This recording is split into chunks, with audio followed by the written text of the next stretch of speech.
All right, everyone. Today we are looking at a case of human trafficking in the city of Colorado Springs, Colorado. Now, before we get started on this article, I wanted to let everybody know that human trafficking is, of course, an incredibly serious issue, and it's a growing issue in the country, in the world, and in any state, regardless of where you live.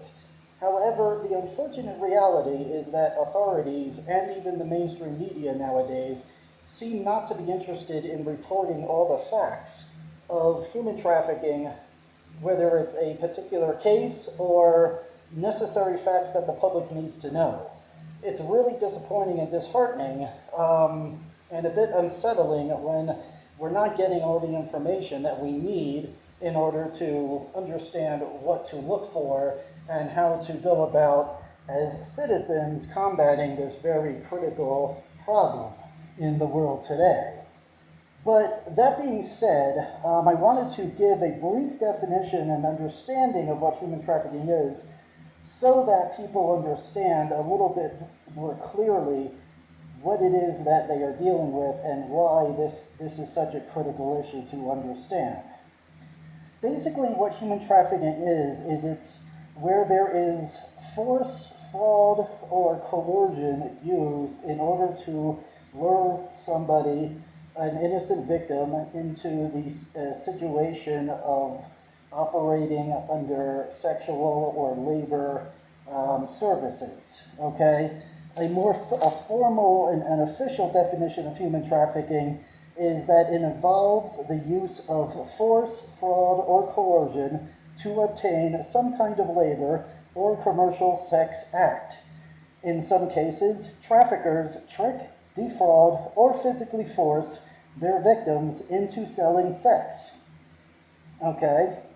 Now, there is a human trafficking hotline, which everybody should know. It's the National Human Trafficking Hotline, and that number is 888 373 7888. Again, that's 888 373 7888. You can also text HELP, the word HELP, all caps, HELP, to 233733. Okay? So that is important information to know, but without understanding what it is that one is, looking for, it is very hard to understand when to call that number or text help if there was a human trafficking case if you don't know what human trafficking cases look like. And we do have an article here of a situation way up in the 2 states away from me, because I'm living in Houston, Texas. But this is in Colorado Springs, a town called Colorado Springs in the state of Colorado. Now, it's a case of human trafficking where a man and I'm not going to try to pronounce his full name because he has a very hard to pronounce name that I think only his mother knows, and maybe him, but his last name is Evans, Evans. Okay, he has been reported as having been a resident of Colorado Springs, but he operates a human trafficking ring in both Colorado Springs, the state of Colorado, but also other states as well. He has been known to travel from state to state. He has engaged in human trafficking to some degree or another, both in Colorado and in other parts of the country, and maybe even other parts of the world. We have in fact, that is really the only information we have, except the statement was made that he has lived in and operated in Colorado Springs for many years, and also traveled to other states around the country. He had several social media accounts. Okay, so apparently he has some social media accounts which he used in connection with human trafficking and pimping.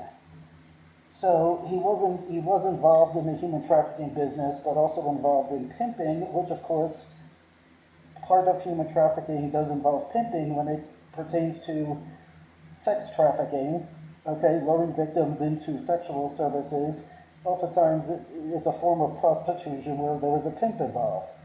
He may have been involved in engaging in that. Maybe he was the pimp. Maybe he knew the pimp. Maybe he sold girls to the pimp. Maybe he did other forms of human trafficking. Maybe he purchased young women and girls. Maybe he was engaged in working them himself. Maybe he simply gave information as to the whereabouts of young women and girls to the pimps and other people in the human trafficking rings that would buy them from him. Maybe he exchanged the money. Maybe he simply oversaw the money. Maybe he was the one making the purchases. Maybe he was the one making the sales. Who knows? The point is, we don't have any knowledge of anything pertaining to this case because we were not given any information. It's incredible, as I said, it's incredibly disheartening and concerning when the general public is not given the information that they need to know in order to understand more about what's going on, so that we as the general public can help to combat the situation, provide authorities with information, and so forth. If we don't know what it is that is going on, or what to look for, or what is happening when it's happening, then how are we expected to be involved in battling this very serious problem if we're not given any of the facts? Does anybody have the facts? Do even the authorities have the facts? I don't know. Nobody knows. Who would know? We're not given any information. So it is a bit of an issue. Anyway, that was all that I had. Of course, if you have any information and you simply need a contact or a link to people that can help, feel free to reach out to me or call that hotline. And hopefully together we can combat and eliminate this very troublesome problem of human trafficking. That's about all. Peace out.